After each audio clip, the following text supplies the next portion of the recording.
Hey folks, this is Ardwulf, and I am coming to you from Lord of the Rings Online with a monstrous cold, but the show must go on. This is episode 6.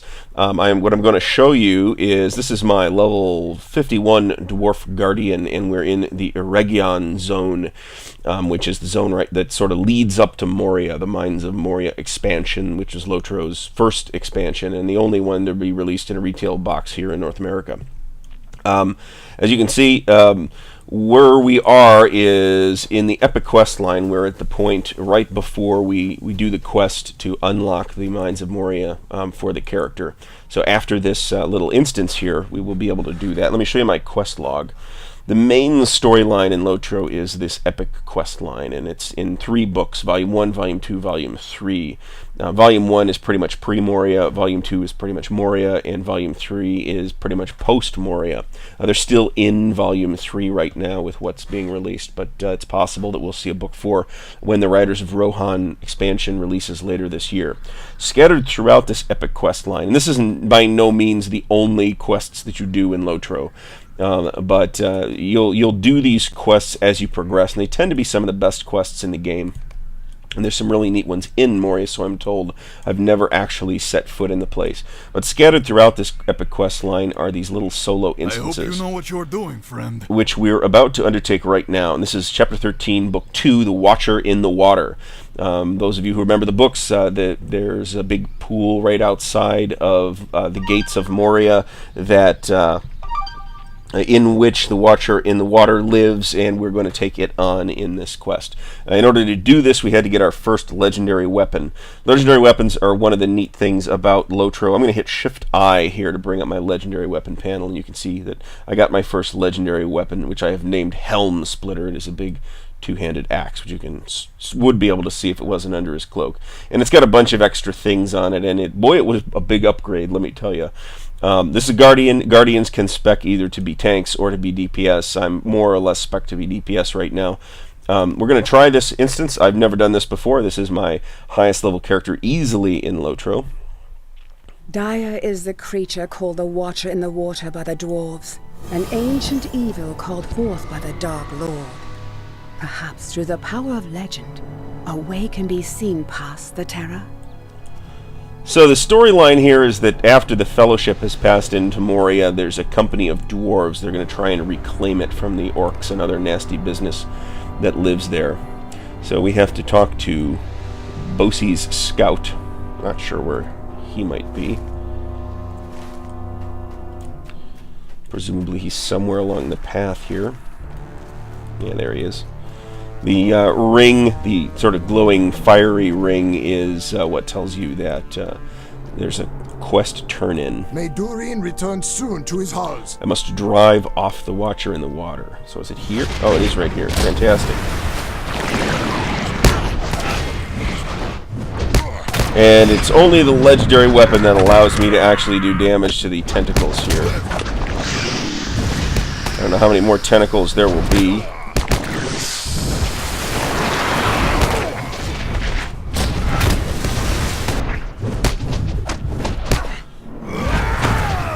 You can see I'm not taking much damage, which is actually fairly typical for these instances.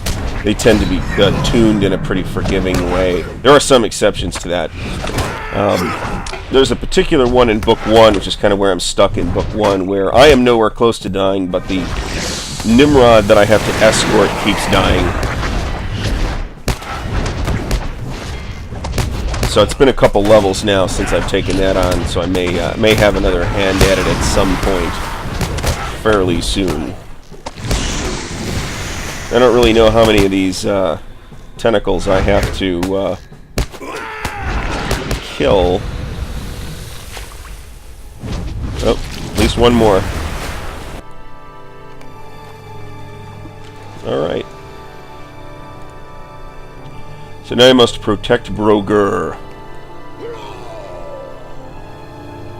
And the Watcher's going to attack again.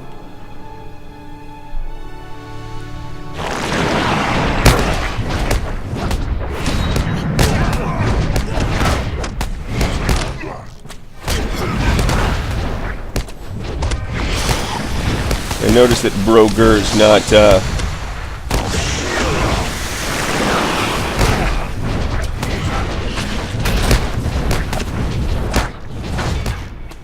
Oh no! See, now I get a stat block for him, so I can tell what his health is.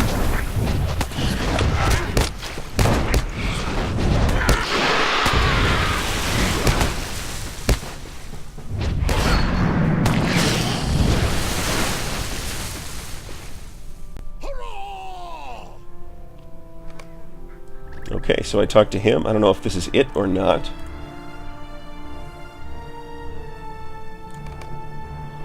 Turn that guy in. Talk to Broger, and I finish. So that is the entire instance. So let's see what happens next. We've only got about a couple minutes in here, so... That was brief. They're typically fairly brief, though. I'll talk to this guy. The lost halls of Khazad-dûm. Here's my rewards. I believe this helm will be a substantial upgrade. And I get a title and a legendary characteristic secret. I don't even know what that does. Perhaps there is still hope. We'll figure it out at some point. And so it was that the Iron Garrison passed the doors of Durin and entered the dark of Moria. This would be one of But they were Lotra's not the cinematics. first to brave the mines, nor will they be the last.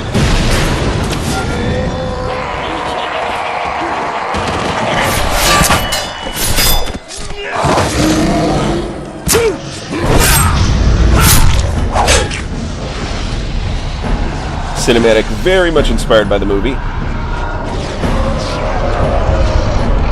Hopefully we'll get a Balrog money shot here. Yep, looks like it. This would be the punchy Gandalf.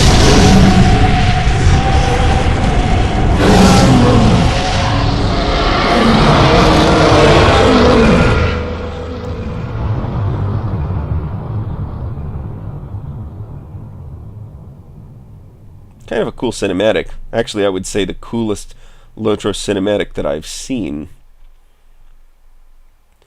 There is what is now called... oh, looks. Where are we here? Oh, we're right at the door. There is what is now called phasing in Lotro. When you first come to the zone, if you decide, hey, I want to see the doors of Durin right now, you can go, but unfortunately they will be blocked off by rubble, as you recall from the books. The Watcher in the Water basically collapses the doors. So this is the first look I have had at Moria in Durin's Threshold. Let's look at the map. Moria is friggin' enormous. I'm not sure how big this zone is comparatively speaking, but as you can see when I zoom out, this is only one of, like, I don't even know how many zones in Moria. It was a really, really huge expansion. A lot of people find this to be kind of a slog, but I am, as a dwarf and as an aficionado of dwarves in whatever MMO pretty much, I've been working towards this the entire time I've been playing Lotra on any serious level. This guy is a stable master. He will take me somewhere, it looks like. So what he will do is he will basically unlock the travel point. He's also got a gray ring over his head here, which means that he's got a quest that I can't get yet. And we're going to continue. We have another legendary item, I think.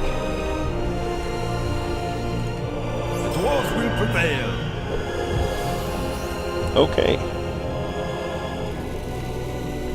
And I get legendary item experience. Legendary items are cool because they level up with you.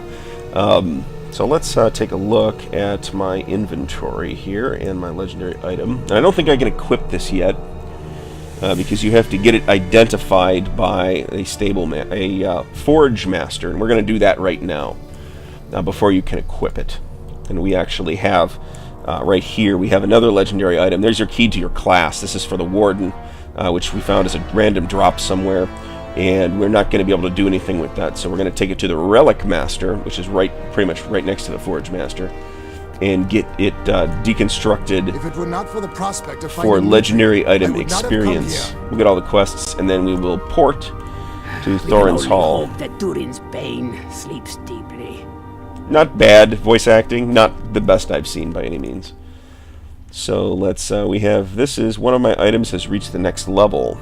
That's interesting. Let's look at that again. Okay, yeah, so the Helm Splitter here has reached level 11, and this caps out at 40 because it's a third age item. You can also get second age and first age items. I think first age items can go up to level 70. And I think we have some kind of deed that we've unlocked here. I'll talk about deeds probably in a future show. But this gives me a trait. And then this thing, that's the title I got from the previous quest. So, let's port to Thorin's Halls. Thorin's Gate. Thorin's Halls, Thorin's Gate. Same thing. And I'll show you the Relic Master and Forge Master before signing off. One of the things I'm making a point to do in these videos is to show you the load screens, because if they take forever, I would like you to see that. Normally, load screens in Lotro don't take quite this long, with one exception. When you first zone into the game, it takes friggin' forever, and that's something that a lot of people have reported. I don't know why, but it takes about a minute to 2 minutes to get through the load screen when you first zone in. I don't know why, since subsequent load screens never take anywhere near that long.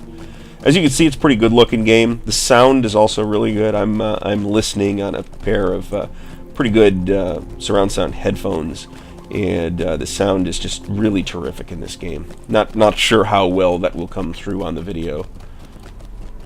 Thorin's Gate is in one of the starter zones. Obviously the dwarf starter zone. It's actually the elf starter zone is the same zone. They start in a different part of the zone, so they have a certain amount of content that's different, but the zone's pretty much the same. And it's pretty cool dwarven hall type of thing. It's not super big, but there are a couple little nooks and crannies that you can explore. It's no Ironforge, that's for sure, but it's also no Moria. There is a session play instance that you do in the lead up that actually takes you in session play. You basically play temporarily a character that is not your character. And in the case of the lead up into the Moria quest line, you play some dwarf who's a servant of Durin, who's of course long dead by the time the game takes place. So you want to go to the Forge Master, and you want to identify the Guardian Belt, which cost me 5 silver, which is actually kind of a fair amount of money in Lotro. So we want to equip this guy. Where is he? There he is. And we can reforge these items at level 10 increments. What do you want? Now, the Relic Master will eventually deconstruct. Do I have to identify that thing before I deconstruct it? At your service. I guess I do. I didn't know that. What do you want? Oh, there it is. Warden's Dagger of the Third Age. Not of any use to me.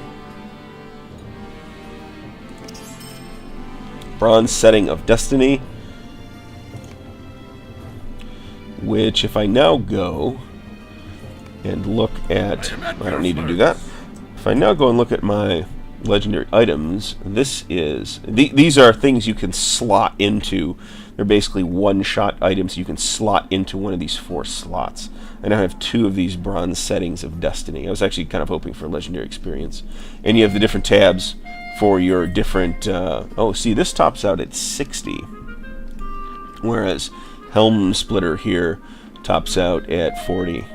This is like the first legendary item that you get, so I'm not terribly shocked by that. You do eventually replace them, but or upgrade them in some way, and I'm not even sure how. Some of the highest level legendary items, the first stage items, I think are mostly, if not exclusively, crafted items. So, well, I hope you've enjoyed this brief look at the intro to Mines of Moria. This is kind of what I'm going to be playing probably for the next week or 2, aside from the Secret World beta, which is taking place this weekend. Ardwulf Presents number 7 will deal with that. There may be multiple segments of that episode. I'm not sure how much of it I'll get to play yet, but it is this weekend. It's going to be the next episode. Look for the videos to hit YouTube around the middle of next week. In the notes below, you will see links to the Facebook page. I encourage you to like us on Facebook, the Twitter address, where I encourage you to follow us on Twitter, and the Google Plus page, and please circle us on Google Plus. And there is also a link to the Ardwulf's Lair webpage at ardwulfslair.wordpress.com, so check that out as well. And of course, subscribe to the YouTube channel. I hope you've enjoyed this little look at Lotro. You're probably going to get some more looks at Lotro pretty soon, because I'm kind of excited about finally getting to Moria. So stick with me, and we'll see some more neat stuff sometime soon. Hope you've enjoyed it. Have a good day.